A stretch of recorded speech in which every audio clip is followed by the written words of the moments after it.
두 번째 우리 아리스토텔레스의 그 강의 주제는 타 메타타 피시카라는 겁니다. 뜬금없이 들리실 수도 있는데 오늘 요거를 좀 해소시키는 것이 제 강의의 주 목적입니다. 아리스토텔레스는 플라톤의 제자다. 요 사실을 잘 기억해 두시고요. 스승도 위대하지만 제자도 위대했다. 플라톤은 동굴을 안과 밖으로 나누려고 했습니다. 우리말로는 잘 구분이 안 돼서 안이라는 거는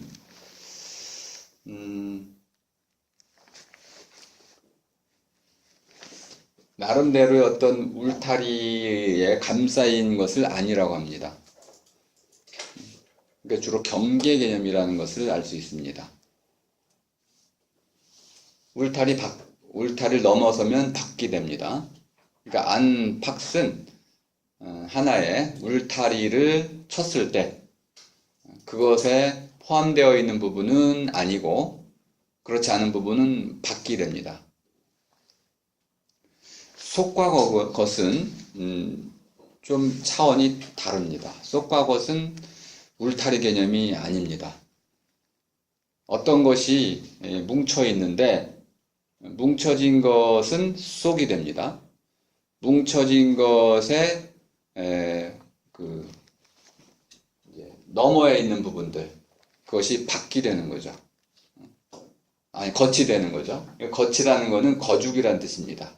거죽은 우리가 이제 표피라고도 한자로 많이 쓰는데요. 원래는 갓, 기역에 아래아 찍고 시옷 쓴 것. 가장자리 할 때 갓 하기도 되고요. 갓이라는 것은 이쪽과 저쪽을 나눈 곳 자리를 말하는 겁니다. 그러니까 이런 우리 피부라고 할 때 가죽이라는 것은 이것과 저것을 나누는 자리를 다 것이라고 보시면 되겠습니다. 그러니까 속은 뭉쳐서 덩어리 되어 있는 것이고 그것을 둘러싸고 있는데 사실 그것이 바로 속의 가장 바깥 자리, 이것이 겉이 되는 거죠.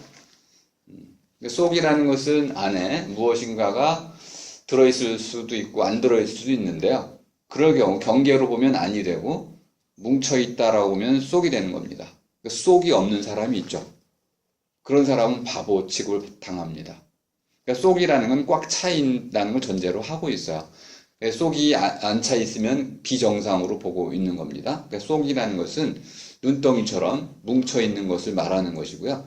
그것을 둘러싸고 있는 것을 겉이라고 하는데 사람에게 쓸 경우에는 속이 주로 마음이라고 여겨집니다. 마음이 속이고 그러면 이걸 둘러싸고 있는 게 몸이니까 얼굴 같은 경우 표정 이런 것이 겉이 되는 거죠. 엄격히 구분이 좀 되는데요. 일상 우리말에서는 나날말에서는 이게 잘 구분이 안 되는 편입니다. 중요한 거는 경계에 의해서 규정되고 있느냐 아니냐 아니면 둘러싸고 있느냐 아니냐 이런 의미로 구분을 일단 해 두시고요. 그러면 동굴은 안팎세 개념으로 이해를 하는 것이 적절하다는 걸 알 수 있습니다. 경계가 있죠, 그죠? 동굴에 입구가 있어서 들어가면 동굴 안이 되고 나가면 동굴 밖이 되기 때문에 동굴은 안팎세 개념으로 이해를 해야 정확히 이해가 됩니다. 근데 동굴의 안팎을 나눴는데 왜 그것을 바깥이라고 얘기하지 않고 분명히 플라톤은 바깥이라고 얘기를 했습니다. 근데 그거를 밖이라고 얘기했으면 참 좋을 텐데 아리스 자신이 명명한 것도 아니면서도 명명의 역사를 제가 좀 써놨죠. 이름이 붙어진 이유가 있습니다. 그런데 어쨌든 붙다 보니까 메타라는 말로 붙였어요.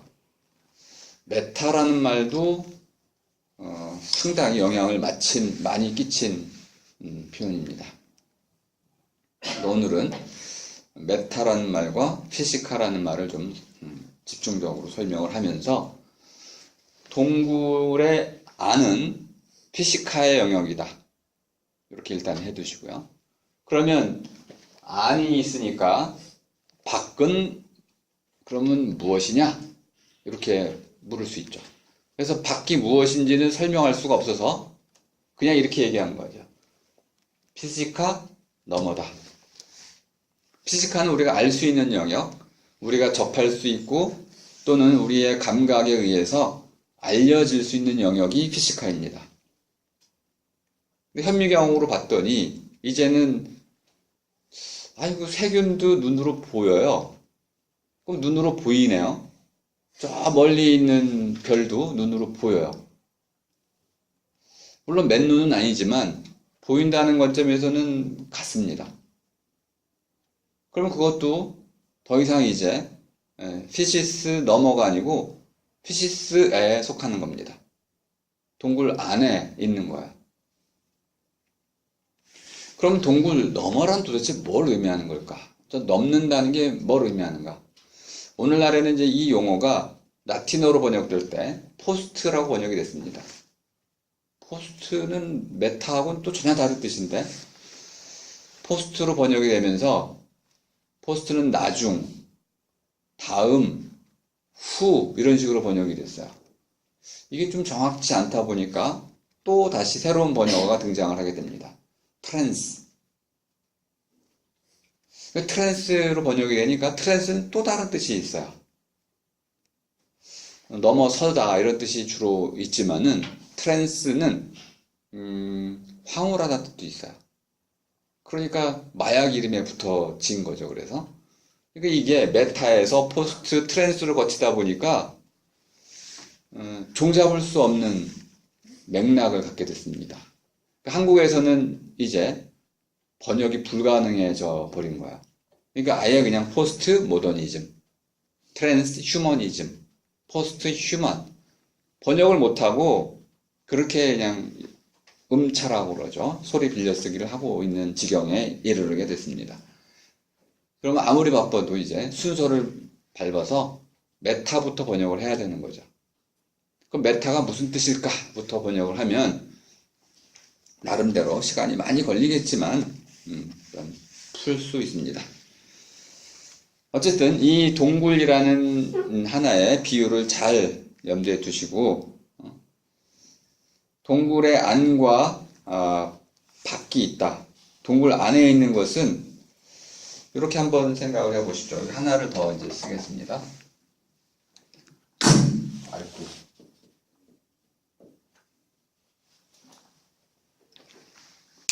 변화라는 말이 있고 진화라는 말이 있는데요.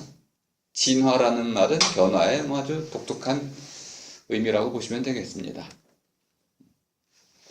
변화는 물리세계까지 포함을 하고 있고요. 진화는 물리세계를 이제 배제하고 생물세계에만 국한해서 쓰고 있죠. 그러니까 변화는 포괄적이다라고 일단 보시고요.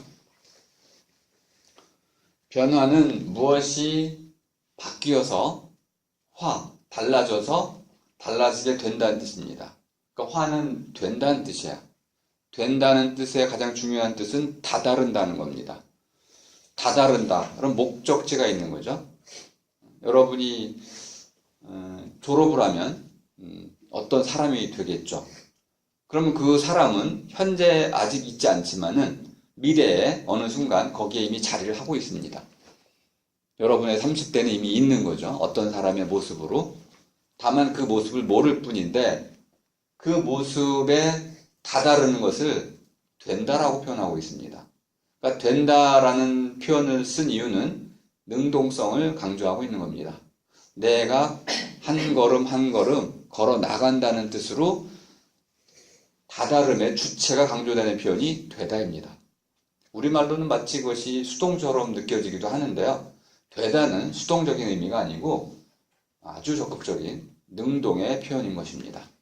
내가 사람이 된다 그럴 때는 이런 주체적인 결단과 실천 이런 걸 거쳐서 한 단계 한 단계 그것을 올라간다는 뜻이 담겨 있는 겁니다. 근데 모든 생명체가 다 그렇게 되는 과정을 가고 있습니다. 근데 변이라는 것은 바뀐다는 거잖아요. 바뀐다는 말의 가장 중요한 특징은 달라진다는 거하고 달리 안과 밖이 뒤집어진다는 겁니다. 안에 있던 것이 바깥으로 나온다는 거예요. 어제는 남자였는데 갑자기 여자가 되면 사람이 이게 바뀌었어 이렇게 표현하게 되는데요. 원래 안에 있던 어떤 것이 바깥으로 나와가지고 안에 있던 것이 현재 바깥에 있던 게 사라져 버리면 그것이 바뀌는 겁니다.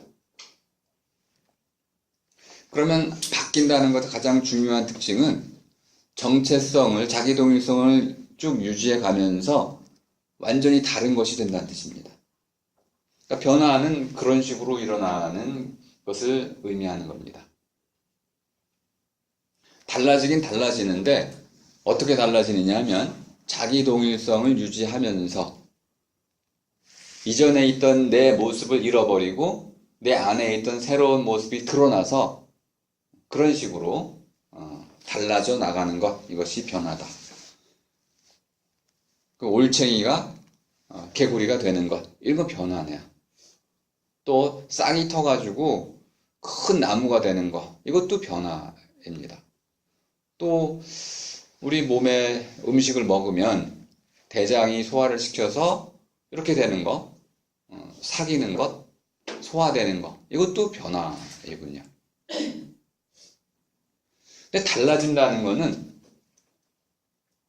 생각이 바뀌었어 이럴 때 많이 쓰게 되는데 난 생각이 달라. 갈래가 구분된다는 뜻입니다. 갈래가 나뉘었다. 두 갈래다. 세 갈래다. 다르다라는 것은 카테고리, 분류의 관점에서 이해되는 겁니다.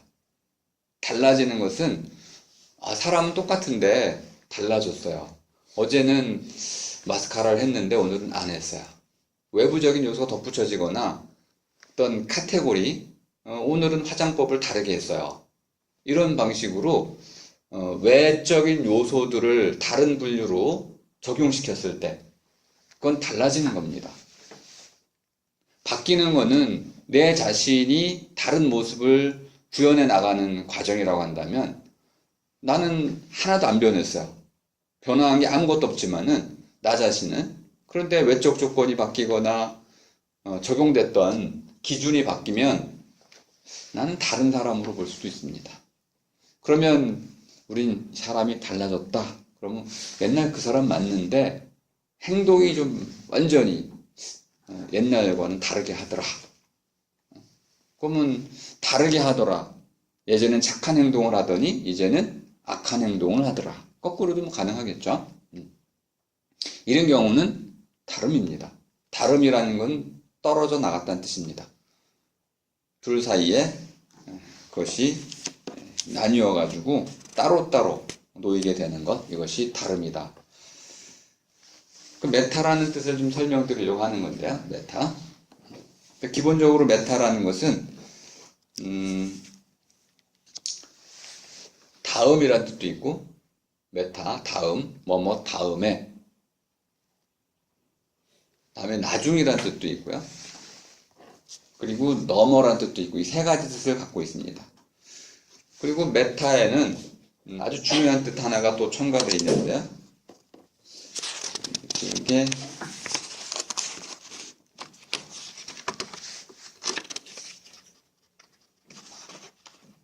써놓고도 좀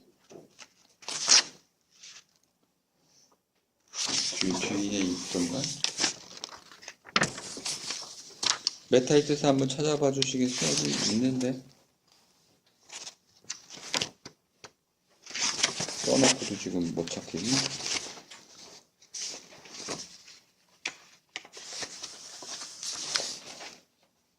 메타의 세 가지 뜻을 거기다 써놨는데 네, 거기 몇 쪽에 있어요? 8쪽. 8쪽? 어떻게 뒤에 있어? 그래서 못 찾았구나.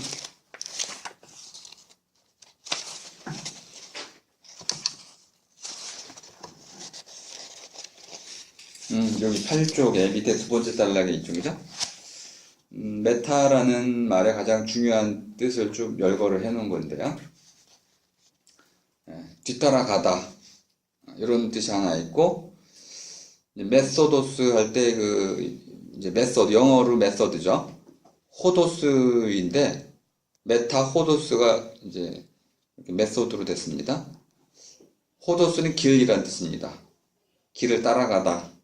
이때 하는 이 길이 사냥꾼의 길을 얘기하는 거예요. 사냥꾼, 사냥을 하러 떠나는 길, 어떻게 따라갈까요? 그 먹잇감을 뒤쫓는 것이죠. 그래서 메타는 사냥꾼이 먹잇감을 뒤쫓듯이 그 목표, 목적, 이것을 두고 길을 따라가는 것, 이것이 메소드입니다. 그러니까 방법이라고 하기보다는 길을 따라가는 방식, 이렇게 볼 수도 있겠습니다. 또 하나는 이제 메타볼레라는 말에도 있는데요. 급변이라고도 할 수 있는데, 메타볼레는 소화라고도 할 수 있겠고요. 그러면 원래 있던 형태를 잃어버리고 완전히 다른 상태로 바뀌는 거네요. 이렇게. 또 나중도 있고, 또 넘어가는 것, 넘어감도 있고, 여러 가지 이 메타의 뜻이 있는데, 이것이 나중에 포스트로 바뀌면서 포스트도 이렇게 복잡한 뜻을 갖게 됩니다. 메타는 그렇게 의미가 여러 가지가 있다. 자, 그럼 이제 다시 이쪽으로 오시기 바랍니다.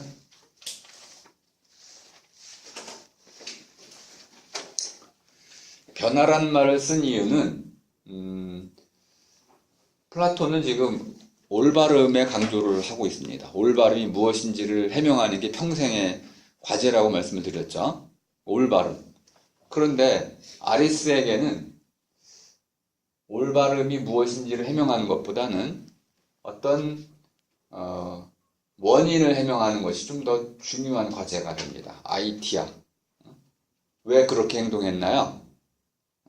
왜 사람들이 행복을 추구해야 되나요? 이런 각 분야마다 왜 사람들이 정치를 그렇게 해야 되죠? 정치의 올바름 자체에 관심을 가진 게 아니고, 왜 그런 사람이, 귀족이, 이제 아리스는 이제 귀족 정치를 옹호했는데요. 왜 귀족이 통치를 해야 되는 거죠? 이렇게 하나의 물음을 묻고 그 물음에 대한 왜 그래야 되는지 때문이나 까닭을 찾았던 사람이야. 오늘 학문하는 태도하고 유사하죠. 넓게 보자면은 동굴 안에서 우리는 어떤 세계 속에 살아가나요? 기본적으로 변화의 세계에 살아간다. 태어나서 죽는다는 거야. 너머는요. 여기서 다다라야 하는 지점인데, 동굴 속에서, 동굴 바깥 또는 너머는 동굴과 분리되어 있지 않습니다. 그래서 제가 너머를 이 전체 동그라미 안에 넣은 거예요. 바깥에 놓지 않고. 말은 넘어서 있는 것처럼 보이지만 실제로는 넘어서 있는 게 아니고, 아리스토텔레스에게는 동굴 안에 이 너머가 이미 들어와 있어요. 이게 좀 굉장히 어려운 부분이고, 어쨌든 아리스는 동굴에서 우리가 살아가는 실제 모습을 그려내고 싶어 했어요. 이걸 한마디로 말하면 변화를 현상학적으로 설명하고 싶어 했다. 그런데 변화만 설명해서는 변화를 설명할 길이 없습니다. 돌멩이가 왜 떨어지나요? 이렇게 물으면 저 돌도 떨어지고 이 돌도 떨어지고 수많은 돌이 떨어진다는 걸 아무리 문학적으로 기술해도 돌이 떨어지는 이유를 설명할 길은 없어요. 뭘 찾아야 됩니까? 아르케.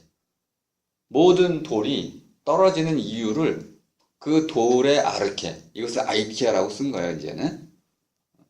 그 돌이 그렇게 떨어지는 게 변화라고 본다면은 왜 자라고, 나무는 왜 자라고, 돌은 왜 떨어지나요? 이런 왜라는 물음에 대해서 그것을 하나의 이유, 근거, 이것을 찾는 방식으로 자기의 철학의 방향을 바꿨다. 그러니까 변화의 원리를 찾은 거야. 근데 변화의 원리를 찾을 때 가장 중요한 거는 어떤 것이 생겨난다는 것이고요.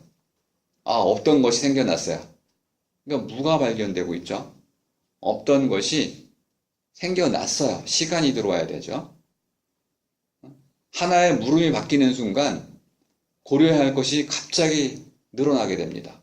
변화가 인정이 될 때 내 변화의 원인을 찾으려고 한다면은 변화가 어떻게 일어나는지부터 설명해야 돼요. 그럼 없던 것이 생겨나. 그러면 시간이 필요하죠. 어디에? 공간이 필요하죠. 시간이 뭐냐? 공간이 무엇이냐? 그래서 시간에 대한 정의를 처음으로 한 사람이 또 아리스야. 지금의 연속. 지금이라고 하는 우리식으로 하면 때.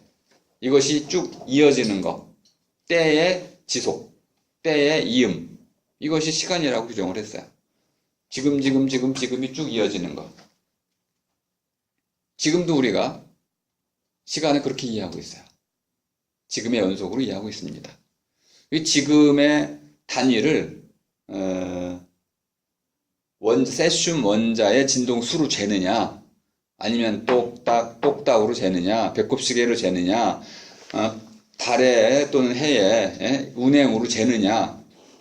그 시계는 달라졌지만은 아리스가 제안했던 지금의 연속이라는 관점, 이 지금이라는 단위가 달라진 것 뿐이지 지금의 연속이라는 이 규정은 여전히 이어지고 있습니다.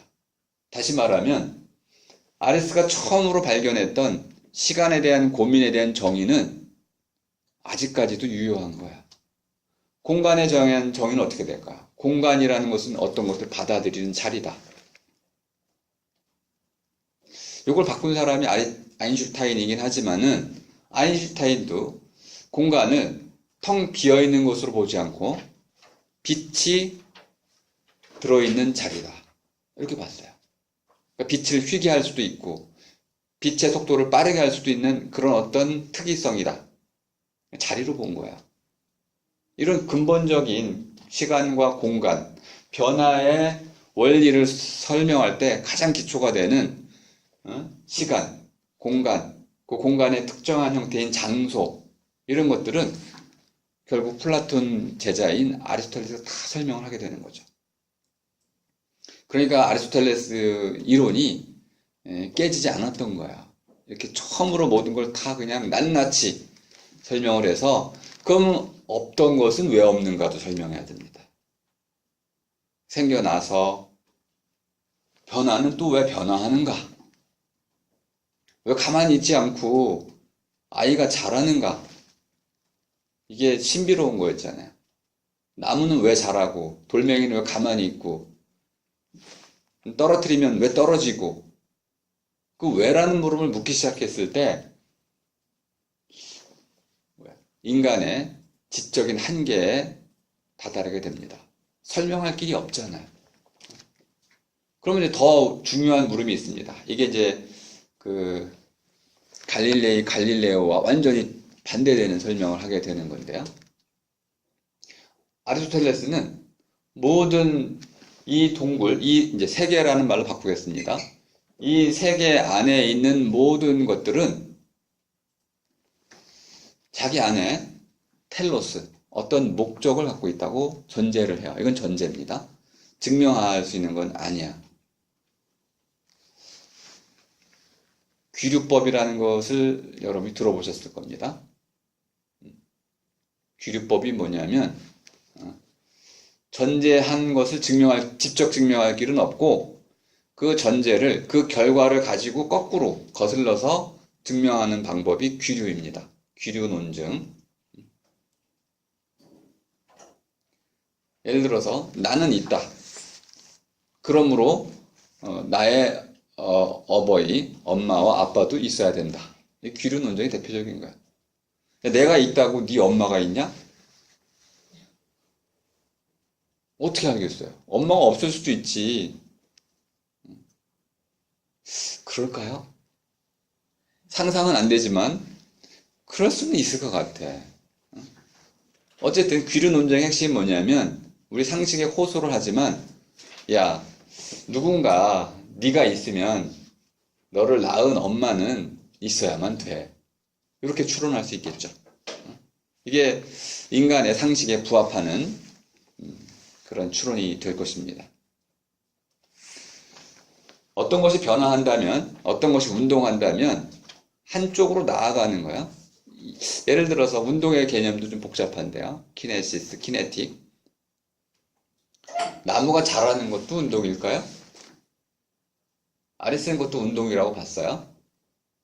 또 장소로 이동하는 것도 운동이라고 봤습니다. 이건 물리학적인 거죠. 그죠? 자라는 것도 소화하는 것도 다 운동이라고 봤어요. 그럼 구별을 좀 하셔야겠네요. 아니, 장소 이동할 때는 내가 안 변하잖아요. 장소가 바뀌는 거지. 근데 자랄 때는 내가 바뀌는 거, 나 자신이 바뀌는 거니까 이런 성질적 차이가 있는데 이걸 구분 안 하면은 좀 곤란합니다. 그래서 이제 두 종류로 다시 바꾸게 됩니다. 나누게 됩니다. 어쨌든 중요한 거는 변화를 한다는 것은 구름이 흩어지는 것은 아니다. 그런 식으로 일어나는 것이 아니고 어디로부터 어디로 가는 것이다. 자리를 이동하는 것인데, 옮겨가는 것인데, 그러니까 어디로부터 장소 개념이 나오는 거죠. 어디 A로부터 B로 가는 것이다. 그러면 A로부터 B로 갈 때 하나의 궤적을 그리게 됩니다. 함수적이죠. 이런 궤적을 그리게 되는데 왜 이리로 가냐 하면 여기가 목적지이기 때문에 그렇다는 거야. 그럼 왜 이리로 다른 곳이 아니고 왜 하필이면 A, B, C, D 가운데 왜 B로 가는 걸까요? 왜냐하면 움직이는 사람, 움직이는 사물의 마음속에 그 안에 B를 그리워한다는 거야. 하나만한 소리처럼 들리죠. 이건 소설처럼 보여요. 스피노자가 이 논리를 그냥 또 그대로 따라와요. 빌레즈까지 따라온단 말이야. 현대 철학자도 이렇게 설명을 해요. 다른 설명이 있나요? 제가 한번 질문 드렸잖아요. 사랑하는 남자가 있어요. 왜 좋아하나요? 그냥 마음이 끌리니까 좋아하는 거지. 다른 이유가 있나요? 그래서 돈 때문에야. 그러면 그 사랑 아니다 이 말이야. 그럼 이렇게 사람이 갖고 있는 중요한 특징 가운데 하나가 사랑이나 그리움이나 이런 것인데, 그리움을 가진 사람은 그리워하는 것을 향해 나아가더라. 이제 이런 경험을 가지고, 그러면 사물들도 왜 나무가 위로 자라는 걸까? 해를 그리워하기 때문에. 불광성이라고 우리가 쓰지만 표현은 달라요. 하지만 다를 바가 뭐가 있어요? 나무의 씨앗은 물을 좋아하고 물을 찾아가고 이렇게 설명을 하는 거죠. 생물학적 설명을 가지고 운동을 설명하는 것인데요. 반면에 이제 발로 찼더니 돌멩이가 굴러가더라. 이거는 어떻게 돌멩이는 가만히 있고 싶어 하는데 내가 발로 찼기 때문에 움직인 거죠. 그럼 그걸 어떻게 자기 안에 굴러가고자 하는 목적이 있다고 할 수 있겠어요? 이거 엉터리 설명이라고 할 수 있는데, 이걸 넓게 보면 아리스는 해와 달과 별을 봤습니다. 고대 그리스 학문의 출발은 천문학이라고 말씀드렸잖아요. 이건 보편 상식이 된 거예요. 그 당시에는. 해는 왜 떴다가 지는 걸까요? 이걸 설명하는 방식이 그리움 같은 겁니다. 달도 그렇다고 보는 것이고, 그럼 모든 사물이 점점점 규모는 작아지지만은 그 자체로 사람과는 좀 다른 돌멩이가 떨어지는 것도 그 지표면 높은 곳에 있는 걸 싫어하고 안전한 곳으로 가고자 하는 그런 에로스적 충동이 있다는 거야. 그럼 내가 발로 찼을 때 돌멩이는 왜 글로 굴러가는 거냐 하면 내 발에 채여가지고 안정을 취하기 위해서. 설명은 좀 다르지만은 궁극적으로 말하고자 하는 바는 현대 물리학하고 다를 바가 없는 거야. 근데 한 가지 차이점이 있습니다. 그걸 목적이라고 설명했다는데 차이가 있습니다. 어떤 사물이 이 변화를 했다면 그 변화한 이유가 그 사물 안에 있는 어떤 목적을 이루기 위해서 변화한 것이다. 아까 돌멩이가 안정을 취하기 위해서 움직였다고 설명하는 것은 좀 웃기지 않아요? 현대인들의 관점에서 보면 돌멩이가 무슨 마음이 있어. 안정을 취하려고 하게. 사람의 경우나 식물의 경우까지는 이해가 되는데 무기물까지도 그렇게 이해할 수 있을까요? 요건 이제 시대의 감수성 문제입니다. 우리가 동물, 식물에 대해서는 마음을 인정하고 돌에 대해서는 마음을 인정하지 않으려 하는 태도가 있기 때문에 이러한 우스꽝스럽게 들리기도 하는데 아리스는 모든 사물엔 푸시케가 있다고 봤어요. 푸시케에 대한 정의는 뭐였나요? 어떤 것을 살아있게 하는 힘이었습니다.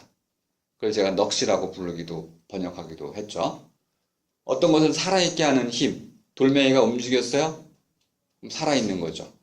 그 돌멩이를 살아있게 하는 힘이 뭔가요? 왜 바삭 부서지지 않고 굴러가서 딴 곳에 머물러 있을까요? 돌멩이는 스스로 자기 보존을 하려고 한다는 거예요. 그런 걸 결집력이라고도 하고 또는 고체성, 단단함이라고도 솔리더티라고도 썼습니다. 말은 다르지만 그 말의 다름을 조금 우리가 완화시켜 보면 설명하려고 하는 바 핵심을 알 수 있습니다. 저마다 운동하거나 변화하는 것은 먼저 운동과 변화의 목적이 있어야만 된다. 예를 들어서 꽉 막혀 있는 곳에 우리가 아무리 발로 차도 나갈 곳이 없으면 움직일 수가 없는 거죠. 목적과 목표가 완전히 다 이루어진 닫힌 세계에서는 운동이 불가능하다는 걸 다 알고 있습니다. 그러면 닫힌 개가 아니고 열린 개가 됐을 때 열렸다는 것은 나아갈 곳이 있고 트인 곳이 있고 무엇인가를 향해서 움직여 나갈 수 있을 때 변화가 이루어질 수 있다. 이렇게 근본 전제를 변화에 대한 변화의 원인을 설명하는 것이다. 이제 동굴의 의미에서 동굴 안에서 벌어지는 현상들, 변화로 초점을 옮겼고, 그럼 왜 가만히 있지 않고 변화하는가?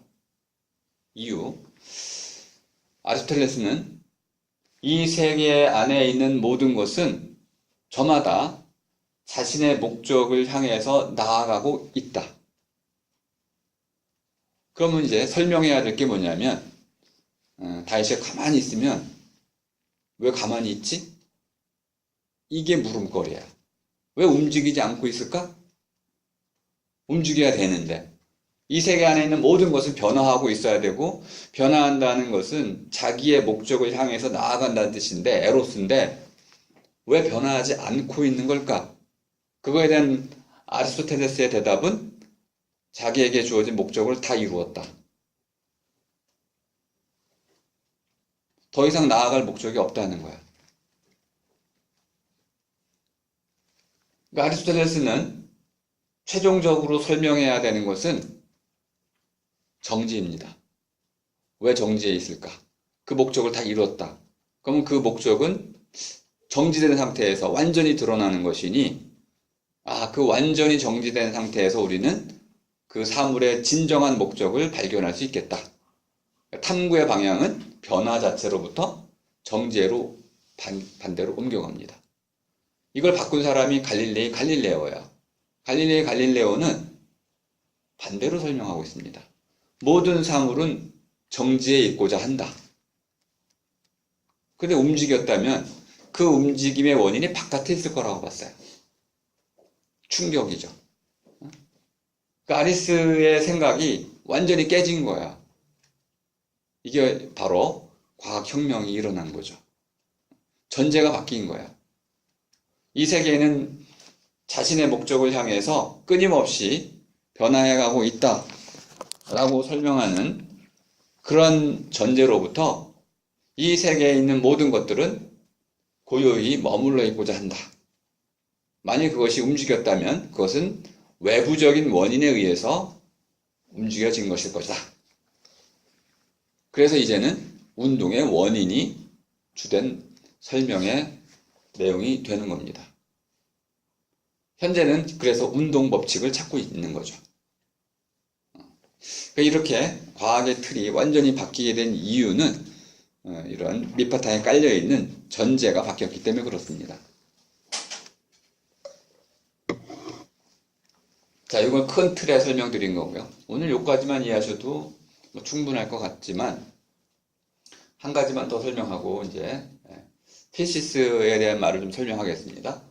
이 동굴 안에 무엇이 있느냐? 이 동굴 안은 변화의 세계라고 일단 정의를 해두세요.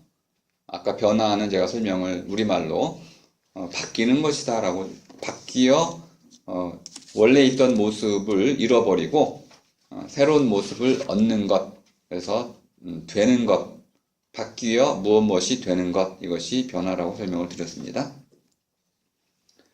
근데 과연 이러한 변화는 어떤 종류가 있을까? 이걸 설명하는 부분이 이제 피시스에 관한 겁니다. 여러분 조금 따라오기 힘드실 수도 있는데요. 자, 이쪽에 마지막 단락 보면 그 피시스는, 이거 좀 제가 잘못 쓴 것 같습니다. 피시스, 피시스의 라틴 말은 나토라, 이렇게 그걸 좀 바꿔주세요. 나스키란 동사에서 온 건데요. 나투라는 네이처라고 영어로 쓰고 있죠. 잉글리시로 네이처. 나투라는 나아진 것이란 뜻입니다. 복수니까 나아진 것들이라고 해야겠네요. 생겨난 것이 아니고 나아진 것이란 뜻입니다. 낳다란 말에서 왔군요. 어머니가 아이를 낳다. 그럼 피시카가 과연 그런 뜻만 있느냐? 피시카는 훨씬 넓은 뜻을 갖고 있습니다. 그래서 이게 이렇게 번역이 될 때 또 세계관이 바뀌게 되는 겁니다. 그러면 나아진 것이라고 하면 금방 우리가 물을 수 있죠. 그럼 낳는 것도 있겠네요. 그럼 이 세계를 둘로 나눠서 이해하게 됩니다. 나아진 것과 낳는 것. 엄마와 그의 아들, 딸들. 나음의 관점에서 이해한다면 또 우리 아르키 찾기가 떠올라질 겁니다.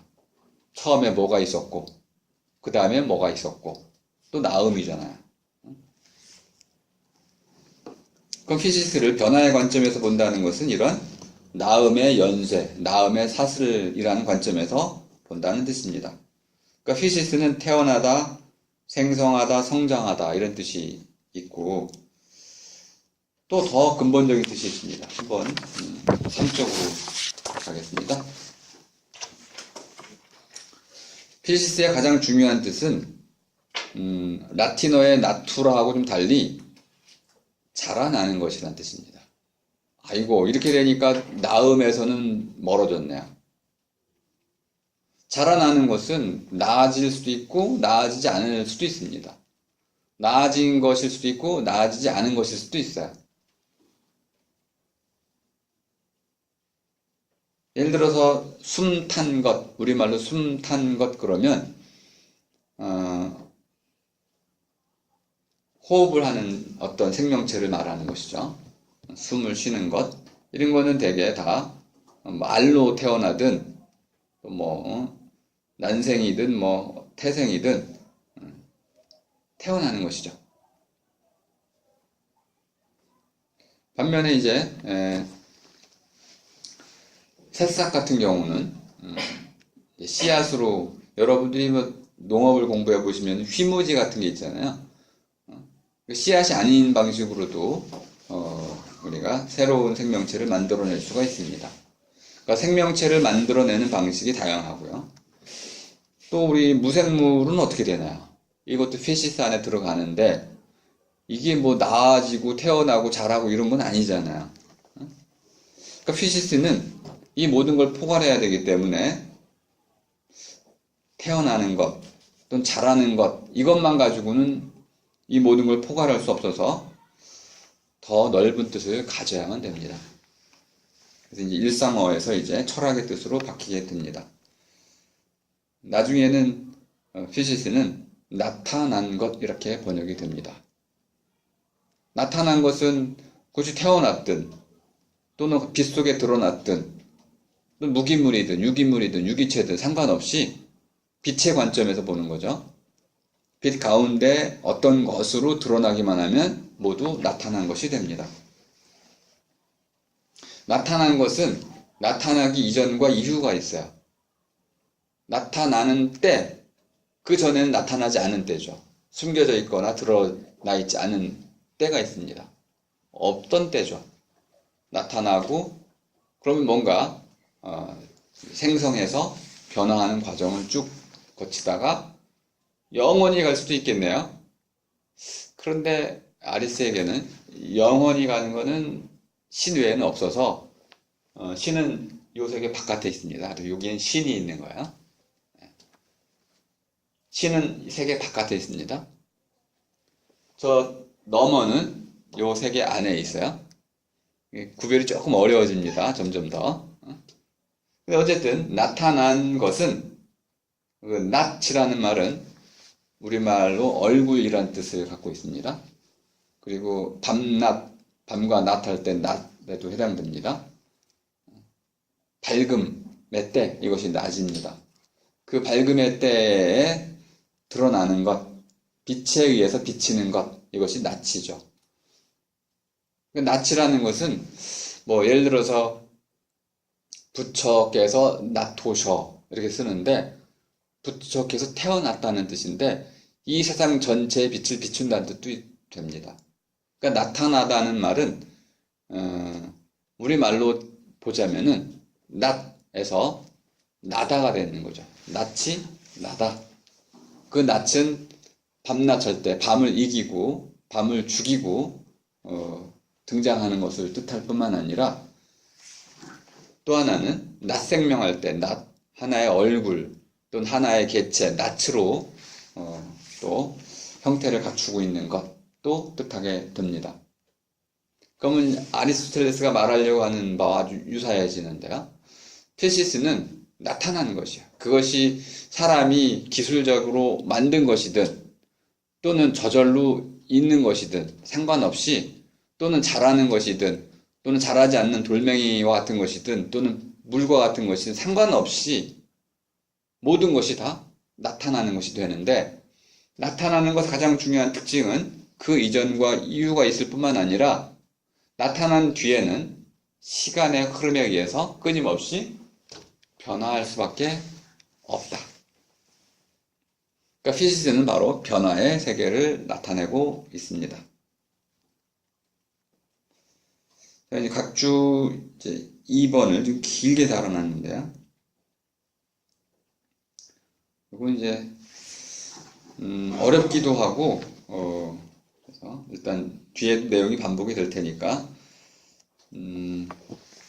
죽음에 대한 얘기만 잠깐 하고 지난주 플라톤 강의가 이제 죽음에 관한 강의였기 때문에 아리스토텔레스는 죽음을 어떻게 보는지만 설명하면 이 세계 안에서 태어나고 죽음이 일단 설명이 돼야 아리스의 관점이 좀 잘 드러납니다.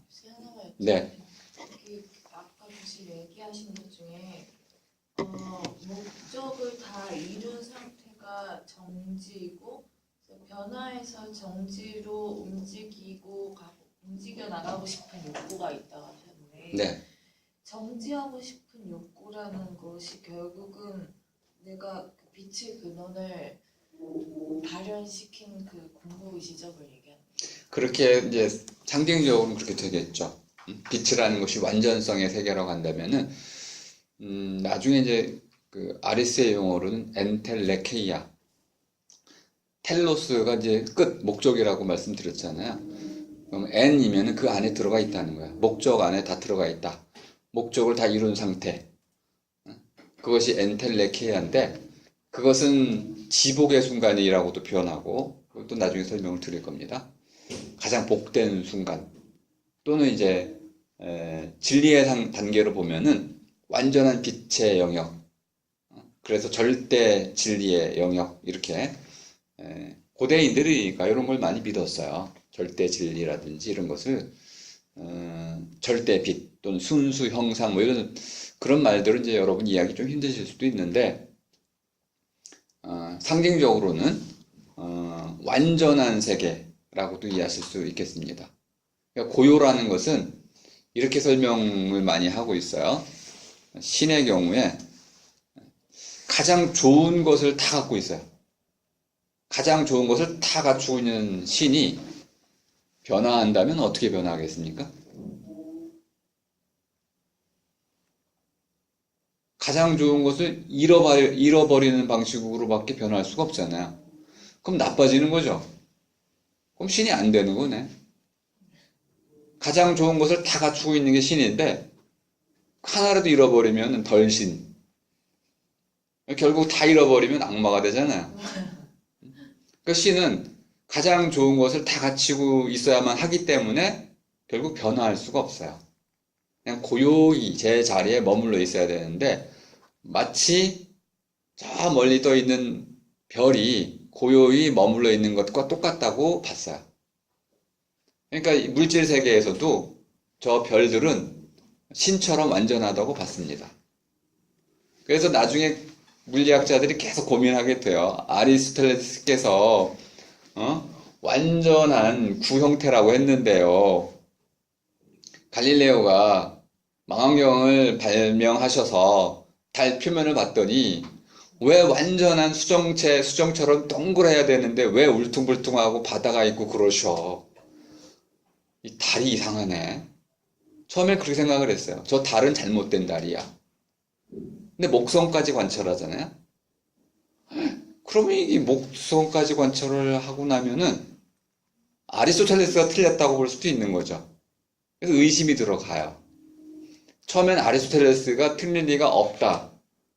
이렇게 생각을 하다가 아니 이것저것 관측을 해보니까 아이고 완전한 구도 아니고 수정도 아니고 심지어는 뭐가 생기냐면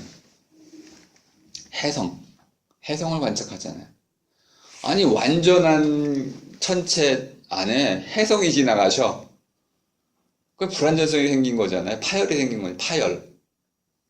그러면 아리스토텔레스 이론이 너무 많이 훼손되잖아요. 스스로 고민해요. 아리스토텔레스 이러면 내가 죽이는 건데 이래도 되나? 근데 결국 자기 스스로 주어진 자료, 내가 관찰한 자료들에 더 이제 그걸 중시하게 되면서 아리스토텔레스 이론이 틀렸다고 선언하게 됩니다. 이런 과정이 있었던 것만 봐도 지금 아리스토텔레스가 말하려고 하는 절대, 빛, 신 이런 개념들은 그들이 실제로 믿었다는 걸 알 수 있습니다. 조금 납득하기 좀 어려우실 수 있겠지만은 아직도 우리에게 제가 농담으로 그렇게 얘기하잖아요. 90%는 그걸 믿고 있다 사람들이. 소수의 몇 퍼센트의 사람만이 현재까지 발견된 어떤 새로운 진리를 받아들일 마음, 자세가 되어 있고 나머지는 그렇지 못한 것 같다. 이런 얘기를 제가 자꾸 드리는 이유는 하루아침에 바뀌는 건 없기 때문에 그렇습니다. 누군가 자꾸 선구자로서 프론티어죠, 그죠? 자꾸 개척을 해 나갈 때 저항도 있고 어쨌든 피시스라는 것을 나타나는 것으로 이해하는 것이 굉장히 중요하겠다. 그러니까 변화라는 말보다도 이제 나타나는 것 또는 나타남의 세계. 나중에 이 말을 가장 열심히 쓴 사람이 3명 있습니다. 하나는 에드먼드 후설. 후설이 나타남이란 말을 썼고요. 또 그 전에 칸트가 그 말을 썼습니다. 에어샤이눅, 나타남이라고 썼고요. 하이데거는 후설보다는 덜 썼고, 그러니까 칸트, 후설, 또 한 명이 있는데요. 사르트르. 존재와 무는 전부 에어샤이눅, 피나미난, 영어로는 그렇게 되죠. 피나미난, 파이노메논이라는 나타난 것에 대한 철학적 해석학입니다. 근데 우리가 그것을 현상이라고 번역하면서 그 뜻을 제대로 알아내지 못했어요. 근데 이러한 문제는 이미 아리스가 거의 다루고 있군요. 피시스라는 말 속에 이 동굴 안에 있는 세계, 이거 피시스라고 통칭을 했고, 이 안에는 무기물도 있고 유기물도 있고 생명체도 있고 여러 가지 식물, 동물, 사람 다 있는데 이 모든 것들의 특징, 나타난 것이다. 나타난 것은 변화하는 것을 의미하는 것이다. 이렇게 나타나는 것의 의미를 이해를 하시면 일단 동굴 세계 안에 있는 것들의 의미는 어느 정도 설명이 됩니다. 이 안에 있는 이 세계를 결국 철학의 언어로 설명하는 것이 철학자의 과제겠죠. 시인은 그것을 시적 언어로 설명을 할 테고요. 자연과학자들은 그것을 수학의 언어로 설명을 합니다. 철학자의 입장에서는 이런 변화하는 세계를 플라톤이 강조했었던 미토스, 로고스, 히스토리아를 구분해 드렸었죠. 밑도 끝도 없는 이야기로서의 미토스를 버리고 근거를 갖춘 말로서의 로고스를 가지고 이 세계의 진리를 탐구해 나간다. 이것이 디알로고스, 대화라는 말의 본래 뜻이라고 그랬죠. 로고스를 통해서 나아간다. 어디로? 진리에로.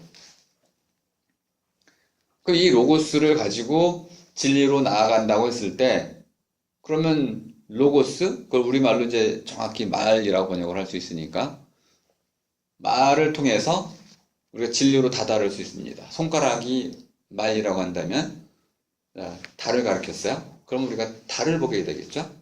근데 만약 이 손가락을 달을 가리켰는데 쭉 가봤더니 달이 없어요. 그럼 이 손가락을 잘라야겠죠? 우리를 엉뚱한 곳으로 인도했으니까 이건 거짓말이야.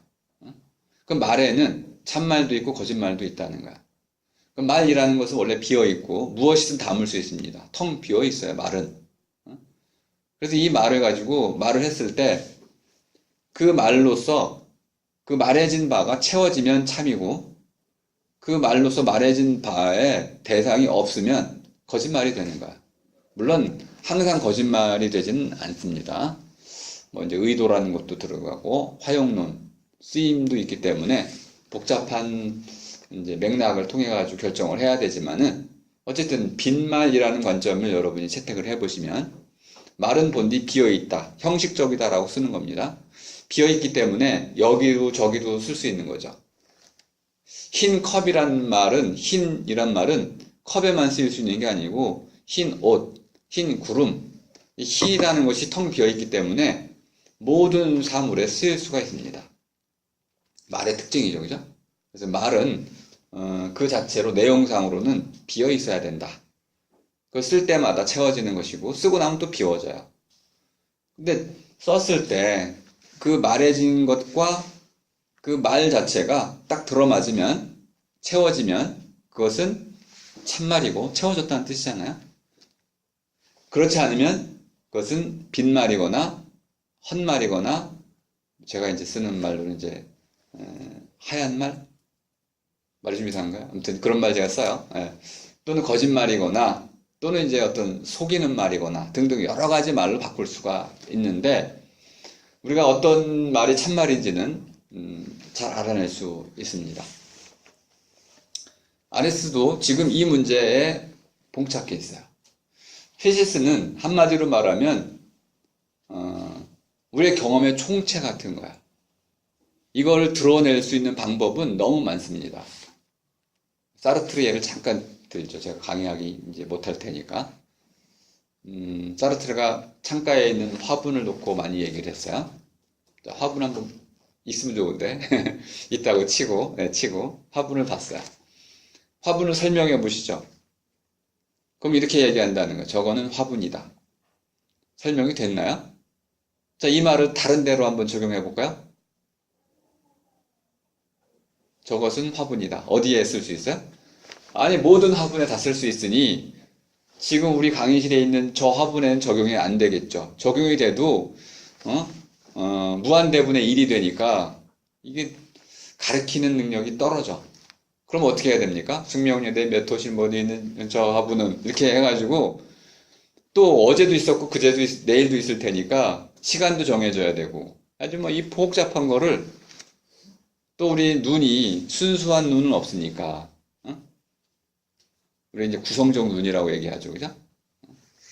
욕망에 따라서 권력에 따라서 또 나의 몸 상태에 따라서 분위기, 기분에 따라서 내 눈이 다르게 보잖아요. 다르게 보이니까 이 모든 걸 고려해가지고 저것은 화분이다라는 말을 할 수가 없다는 거야. 그러니까 나타난 것은 이런 의미의 전체고 이것을 드러내는 말은 너무나 제한적이어서 우리가 이 말을 어떻게 채울지 모르겠다. 이거를 이제 고민한 사람 중에 또 첫 번째 사람이 아리스토텔레스입니다. 그래서 그가 카테고리아라는 범주론이라는 책을 썼는데요. 말을 분류하는 방법이에요. 카테고리아는 죄목을 부르다 이런 뜻인데요. 제목에 따라서 고발하다 이런 뜻이에요. 우리가 범주라고 번역했지만은 실제로는 죄수에게 붙였던 죄목을 말하는 겁니다. 어떤 걸 왜 우린 주어라고 말하고 어떤 걸 왜 동사라고 말하고 어떤 걸 왜 우리가 목적어라고 말할까요? 이렇게 하나의 말하는 그 문법을 가지고 10개 정도를 좀 나눴는데요. 10가지의 문법의 틀을 가지고 이걸 가지고 사물들을 규정하기 시작합니다. 그럼 이 로고스라는 것을 이제 피시스의 대항적인 것으로 이제 설정을 하죠.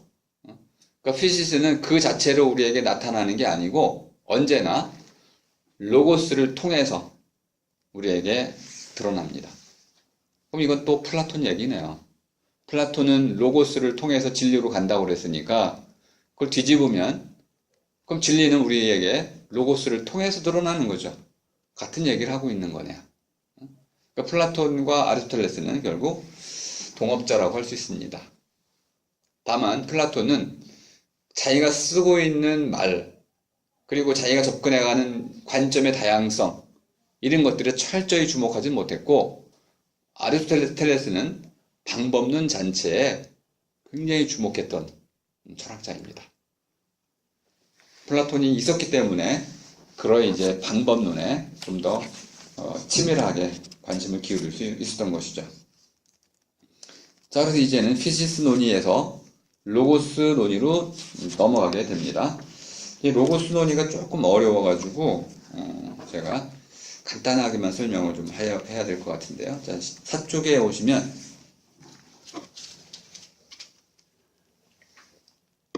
네 번째 줄에 이렇게 써놨어요. 로고스는 그리스어입니다. 이거는 로고스는 피시스에 대해 말해진 것. 근데 이거를 다르게 얘기하면은 말해진 피시스. 아, 로고스와 피시스를 필연 관계로 봤군요. 요거를 이렇게 이해하시면 좋겠습니다. 빈말은 말이 아니다. 거짓말은 말이 아니다. 오직 참말만이 말이다. 이렇게 보고 싶었던 철학자의 태도를 나타내는 겁니다. 오늘날엔 거짓말이 많죠. 그래서 이렇게 말하면 사람들이 동의할 수가 없을 겁니다. 거짓말도 빈말도 하얀 말도 모두 말이죠. 하지만 아리스는 그런 말은 진정한 말이 아니기 때문에 말로 인정해 줄 수 없겠다. 이렇게 본 태도라고 보시면 되겠습니다. 그러면은 로고스와 피시스의 관계가 아주 중요해집니다. 로고스와 피시스가 같다면은 이렇게도 말할 수 있네요.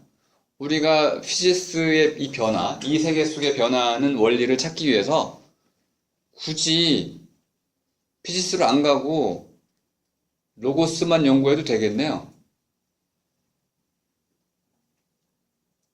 그렇죠? 피시스와 로고스가 같다면은 굳이 뭐하러 피시스로 힘들게 넘어갑니까? 저 산 넘어 뭐하러 가요? 그냥 로고스만 탐구하면 그 결과가 다 피시스하고 똑같을 텐데. 물론 오늘날 우리는 전혀 그런 믿음을 가질 수가 없습니다. 로고스와 피시스는 디아포라, 건너지를 수 없는 심연이 있어요. 로고스와 피시스는 전혀 다른 겁니다. 그런데 아리스는 로고스와 피시스를 아이소모피즘, 동일한 원리로 구성되어 있다고 봤어요. 모르페, 형태란 뜻인데요. 형태가 같다라고 봤어요. 이 주장이 이제 20세기 초반에 버트란트 러셀이라든지 비트겐슈타인이라든지 무어, 지이 무어 이런 사람들에 의해서 다시 한번 반복이 됩니다. 논리 실증주의란 말로 반복이 됐고 또는 분석 철학이라고도 언어 분석 철학이 되는 거죠. 언어만 분석하면 우리는 세계의 구조를 알 수 있다. 철학으로 넘어오면 이런데 과학으로 가면 어떻게 되냐면 우리는 수학만 알면 이 세계를 알 수 있다. 그래서 이제 수학과 물리학이 결합이 되죠. 수리 물리학이 됩니다.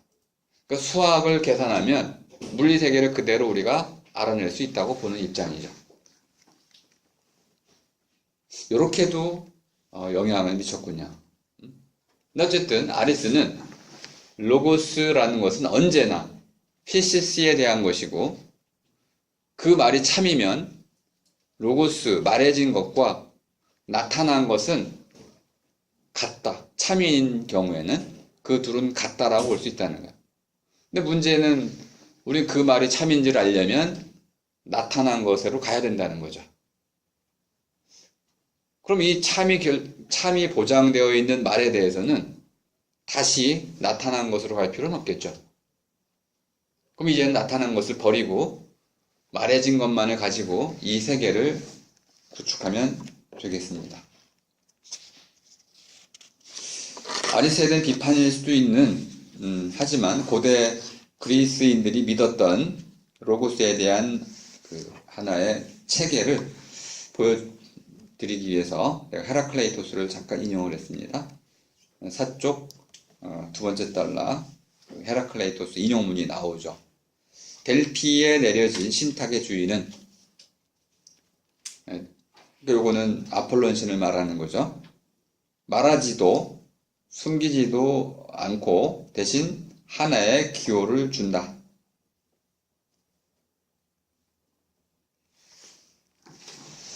기호라는 게 이제 시멘틱, 영어로는 시멘틱인데요. 눈짓이라는 뜻이에요. 눈짓. 눈 깜빡이는 거. 윙크한다고 하나요? 눈짓을 주면 어떻게 되나요? 윙크를 하면 눈짓을 깜빡하면은 무슨 뜻이에요? 이따 만나자는 뜻인가요? 알 수가 없어요. 그죠? 해석의 차이가 있습니다. 그녀가 날 좋아한다는 뜻인가? 싫어한다는 뜻. 알 수가 없어요. 신께서는 눈빛만 깜빡깜빡하지 우리에게 말을 안 했는데요. 그래서 신은 사람과 다르게 자기를 드러낸다는 겁니다. 사람은 어떻게 드러내요? 말을 통해서. 사람과 신의 근본적인 차이는 말을 할 수 있느냐, 말을 하느냐, 안 하느냐. 이렇게. 신은 말할 필요가 없어요. 또는 뭐 신은 한편으로는 입이 없을 수도 있는데, 신은 말할 필요성도 없고, 말할 이유도 없고, 자족적인 존재이기 때문에 신은 침묵하는 자이다.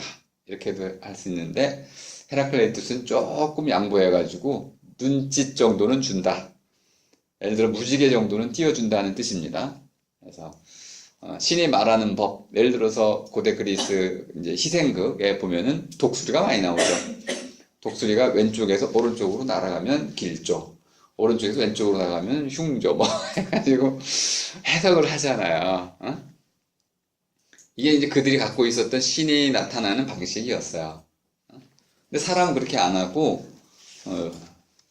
이제 로고스 말을 한다.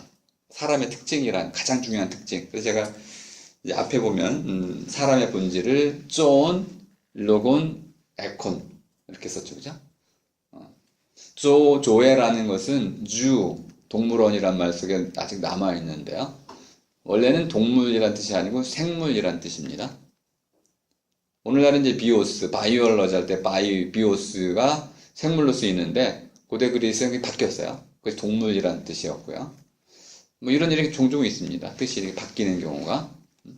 그러니까 조에니까 조에니까 생명체군요. 어떤 생명체야? 로곤, 에콘. 에콘은 할 수 있다, 가지고 있다 이런 뜻입니다. 로고스 할 줄 아는 생명체. 그냥 직역을 하겠습니다. 로고스 할 줄 아는 생명체. 이성적 동물이라고 번역한 건 넌센스죠. 완전히 잘못 번역이 됐습니다. 로고스는 이성이 아니야. 이성은 로고스의 한 특징일 뿐입니다. 이제 그 로고스의 진정한 의미를 좀 설명드리려고 하는 건데요. 존 로건 에콘을 왜 인간의 본질로 정의 내렸을까요? 고대 그리스인들은 이 로고스의 가장 사람에게서 두드러진 특징을 발견했던 겁니다. 그러니까 로고스 없이는 사람을 설명할 수 없다고 봤어요. 신도 로고스의 특징을 갖고 있지 않습니다. 반대로 다른 동물도 로고스의 특징을 갖고 있지 않고 오직 사람만이 로고스의 특징을 갖고 있다고 봤던 거야. 그러니까 로고스는 바로 사람 다음의 핵심이었던 겁니다. 이걸 이성이라고 번역하면 안 되는 거죠. 그 다음에 존도 동물이 아닙니다. 이거는 생명체입니다. 생명체의 가장 중요한 특징은 푸시케라고 말씀드렸습니다. 생명원리, 푸시케. 푸시케의 핵심은 살아있게 만드는 힘이라고 그랬죠. 식물도 그렇습니다. 동물도 푸시케를 갖고 있어요. 살아있게 만드는 힘. 이것을 조금 더 변화의 원리로 보자면은 자기 목적을 향해서 나아가는 어떤 것. 자기 목적성을 갖는 거죠. 그래서 푸시케는 자기 운동성이라고 규정되기도 했습니다. 스스로 움직이는 것만이 다른 것을 움직일 수 있겠죠. 이렇게 하나를 이해하면은 나머지 것들이 참 안 맞게 됐을 때 논의가 좀 진행이 좀 어려워서 자꾸 낱말을 설명하게 됩니다. 사람이 존 로건 에콘인데 에콘은 설명을 좀 하지 않겠습니다. 간단히 우리말로만 하면 같다, have 동사로 연결할 수도 있고요. 또는 영어로는 좀 설명이 조금 어려운데요. able에 가까운 낱말입니다. can은 나는 마실 수 있다. 그러면은 기능적인 거죠. 근데 able을 쓰면은 좋아한다는 뜻에 가깝습니다. 잘할 줄 안다는 것을 넘어서 좋아한다. 취향을 나타내고 있는 거예요. 성향을 나타내는 tendency. 이걸 나타내고 있는 거죠. 그럼 에콘이라는 거는 말하고 싶어 한다는 거고요.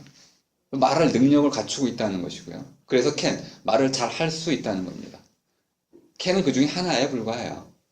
그러니까 로고스 할 줄 안다라는 것은 단순히 어떤 행위적인 게 아니고요. 성향을 나타내는 거야. 담배 할 줄 안다. 술 할 줄 안다. 이럴 때 우리가 쓰잖아요. 그죠? 그러면 그걸 좋아한다. 포도주 할 줄 안다.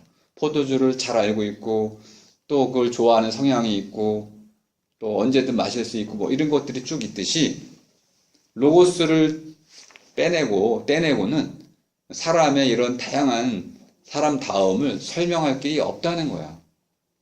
다시 말하면, 걸어갈 때도 우리는 로고스를 쓰는 것이고요. 잠잘 때도 그렇고요. 이성은 그렇지 않잖아요. 하품할 때 무슨 누가 이성을 사용합니까? 근데 하품할 때도 우리는 그것을 하나의 말하고자 하는 어떤 행위와 연결된다고 보고 있는 것이죠. 이렇게 보자면은 이성이라고 번역한 거는 너무나 좁게 번역을 한 거고요. 사람의 본질로서는 치명적인 오역이라고 볼 수 있습니다. 생명체나 동물은 생명체의 한 종류를 나타내니까 거기까지는 봐줄 수 있는데, 그래서 로고스라는 것은 바로 신도 또는 사람 외의 다른 동식물도 가질 수 없는 사람만의 아주 고유한 또는 그것도 특출난 특징이기 때문에 로고스를 제대로 번역해야 된다. 근데 이제 헤라클레이토스 인용문에 보면 로고스 레게인이 동사 형태인데요. 로고스의 반대말로 크립테인이란 말을 썼다는 걸 알 수 있습니다. 크립테인은 숨긴다는 뜻이군요. 그러면 로고스의 자리가 나타나게 됩니다. 로고스라는 것은 숨겨져 있던 것을 반대말이니까 낮 밤으로 치면은 밤을 죽이고 나오는 거잖아요. 그러면 물론 대립이 꼭 이게 뭐 적절한 비유는 아닌데 굳이 말하자면 숨김을 깨트리는 것이다. 그 말을 하면은 드러나게 되잖아요. 말을 한다는 것이 또 숨겨져 있던 것을 드러낸다는 뜻도 있고, 그래서 이제 말한다는 것을 숨겨져 있는 것, 그것을 숨겨져 있지 않은 상태로 드러내는 것이다. 이렇게 정의를 하고 있습니다. 그렇게 정의를 하다 보니까 옷 쪽으로 가면 결국 두 번째 인용문 다음에 첫 문장, 숨겨져 있지 않은 것은 그리스 말로는, 고대 그리스 말로는 하나 오타가 났네요. 알레테아. 여기 그 K라고 되어 있는 거를 세타로 바꿔주세요. 알레테아. 여기 중요한 거는 아와 레떼가 분철로 쓰여야 된다는 겁니다. 레떼는 망각, 잊혀져 있음, 숨겨져 있음이란 뜻이고요. 죽은 사람이 건너가야 하는 강 이름이 레떼입니다. 거길 지나가면 이 세계에 살았던 모든 기억을 다 잃어버리게 되죠. 그 레떼는 잃어버리는 겁니다. 잊어버리는 것이기도 하고 잃는 것이기도 하고요. 그런 의미에서는 묻히는 겁니다. 숨겨지는 것이고요. 아니까 그 상태를 부정하는 거야. 이걸 결여태라고도 하는데요. 박탈하는 겁니다. 그러니까 아라는 것은 아프리바툼이라고 써가지고 아결여태라고 특칭해 주는 건데요. 뒤에 있는 것을 잃어버리는 상태, 이것을 이제 아의 기능으로 보고 있습니다. 알레테하니까 뭐냐? 잃어버린, 아니면 숨겨져 있는 것을 깨트린 것, 숨겨져 있지 않은 것, 우리말로는 이제 안타라고 하는데요. 우리말도 대단히 어렵습니다. 이 안타, 아니 하다인데요. 그러면 우리말로는 이제 이다가 줄여서 아니가 되는 건데, 아니다. 박씨 또 나오죠? 그러면 안이 있고 밖이 있다고 하면 어떤 것에 대해서 아니다, 바뀌다 구분한 거잖아요. 그럼 안타라는 말을 보니까 나는 학생이 아니다. 그럼 나는 학생 안에 들어가 있어야 되는데 난 학생 안에 들어가 있지 않다는 겁니다. 부정하고 있어요. 난 학생의 바깥에 있다는 겁니다. 그러니까 아니다, 바뀌다를 이제 요 전체 과정은 추적할 수가 없는데 어쨌든 이런 어떤 것과 어떤 것의 그 집합관계를 가지고 안, 박수로 나눠서 아니다, 그러하다라고 썼다는 겁니다. 그러니까 알레테아가 그런 의미의 부정태, 결여태를 나타내는 것이다. 그러면 레테이아는 뭘까? 레테아는 결국 숨기를 좋아하는 것, 숨는 것, 숨어 있는 것, 그거를 헤라클레이토스는 또 피시스라고 불렀습니다. 이상하네. 피시스는 앞에서 나타난 것이라며요. 근데 갑자기 왜 또 숨어 있는 게 돼요? 이렇게 거대한 혼란이 일어나게 됩니다. 과연 이걸 어떻게 정리를 해야 될까요? 요거는 이제 아마 오늘 다 설명을 못 해드릴 것 같고요. 다음 주에 나머지 부분하고 이제 피시스의 여러 가지 뜻, 그리고 뒤에 보면 가장 어려운 부분이 나오죠. 신의 존재 증명. 아이고, 신존재 증명이 뭐 이렇게 중요한가요? 이렇게 볼 수도 있는데요. 서양 철학이나 사상의 역사에서는요, 신존재 증명에 관한 부분을 이해하지 못하면은 반쪽 짜리가 됩니다. 그래서 신존재 증명이 아리스토텔레스 끝나는 게 아니고요. 안셀무스를 거쳐서 아우구스티누스, 토마스 아퀴나스, 또 뭐 칸트, 헤겔, 현대 철학까지 또 신학까지 쫙 이어져 오기 때문에 한국이나 아시아에는 이런 신존재 증명이 없어요. 그래서 우리에게 아주 낯선 건데 서양의 역사를 이해할 때는 이 순존재 증명이 왜 학문하고 우리 삶하고 직결되어 있는지를 좀 이해할 필요가 있어서 제가 좀 이 부분은 설명을 좀 드려야 될 것 같고요. 다음 시간에는 피시스가 왜 이렇게 혼란스럽게 이해됐는지, 한편으로는 나타난 것으로 이해되다가 또 다른 한편에서는 갑자기 뭐 숨겨져 있는 것, 드러나지 않은 것으로 이해되는지, 이런 이중성으로 이해되는 그 이유, 그걸 좀 설명을 드리고, 신존재 증명에서 조금 비판적으로 검토를 좀 하겠습니다. 제가 써놓은 건 좀 긍정적으로 써놨는데요. 너무 많은 허점들이 있어가지고 여러분이 잘 읽어보시고 질문도 많이 해주시면 좋겠습니다. 자, 오늘 제가 좀 또 말이 많았는데요. 여러분들이 질문이 없으셔서 제가 말이 좀 많았습니다. 앞으로 질문 좀 많이 해주시고요. 뭐 아무 질문에도 상관이 없어요. 내용상 이렇게 쭉 가다가 궁금한 점을 물으시면은 다 연결돼 있을 테니까 걱정하지 마시고 허심탄회한 심정으로 물어주시면은 다른 분들에게도 큰 도움이 되실 거라고 봅니다.